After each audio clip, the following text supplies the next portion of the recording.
1340 through 45, Columbus knew about arsenic. So he brought the interpreters with him, and when he finally found it, he said, okay, there goes these and he brought them back to Spain as slaves. Wow. So he read the Bible to find them. He got the information. Matter of fact, I'll read it for you right quick. That's crazy. This is how they knew. Bring it out. This is how they knew. This is 2nd Ezra 13 and 40. I'll start at 40. It says, those are the 10 tribes which were carried away prisoners out of their own land in the time of H.O.I the king, whom Shalmaneser,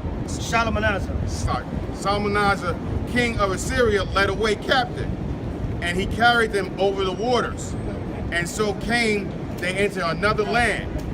But he took this counsel among themselves, and that they would leave the multitude of the heathen and go forth unto a further country where mankind never dwelt. Wow. That they might keep their statutes. Yeah.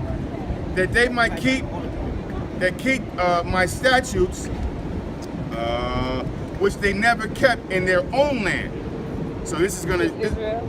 Yeah. They never kept the statute of Israel. That's why they got taken into captivity by the Assyrians. Right. Who are Syrian? Sorry. Modern day Syria. Okay. Syria. I thought you said Back then, Assyrian. well, back then they called it Assyria with an A. Oh, okay. But the location basically is Syria. Wow. So they were enslaved at that point in time, right? So when they left, I'm reading it now. I'm going to tell you, and then I'm going to read it. They wanted to go to a land where mankind never dwelt. Because Right. around that time, mankind was mostly on that side of the earth. Right. With Europe, Africa, and so-called Middle East, Right. mankind was mostly over there. So they wanted to go somewhere where mankind never dwelt, so they could practice their laws in peace. Right. Got it. So Wow. I'm gonna tell you, and then I'm gonna confirm it by reading. So what happened was, they left from Syria down the Euphrates River. Syria is next to Iraq, Okay. right? Right. So they went through the Euphrates River, down into the Indian Ocean, around the bottom of Africa to North, Central, and South America, which in the Bible is called Azra. So I'm going to read it now. And it says, and they entered into the Euphrates by the narrow passages of the river. For the Most High then showed signs for them, and held still the flood, and they were passed over. So the Most High made it calm on the trip. You know, it was they didn't get, they made it, the Most High basically made it smooth sailing, so to speak. So it says,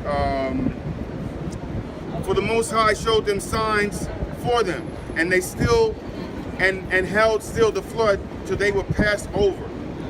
For though that country there was a great way to go, namely a year and a half. So it took a year and a half, right? And it was a long time. And the same region is called Azra. Azra. Yeah. Right. That's what this is supposed to be called. Right. So that's the name of here.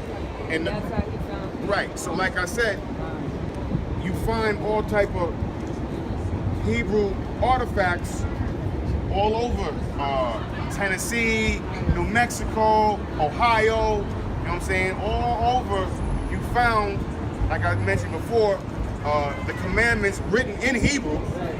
So how you gonna say the Indians ain't Israelites when you see the commandments written in Hebrew? The Indians, if you look at the movies, they wore the fringes with the blue, just like Numbers 1538 tells you that Israelite men with fringes. So you can't tell me these Indians, brother right here, he's Gad. You can't tell me that he got on his fringes. If you look at those old Western cowboy movies, I remember the women had them at the bottom of the skirts on the all of that. So how you gonna say these people ain't Israelites? Like I said, there's books that when Columbus and Cortez and all of these people came over here, Lost tribes in the it was the lost tribes. It is what it is.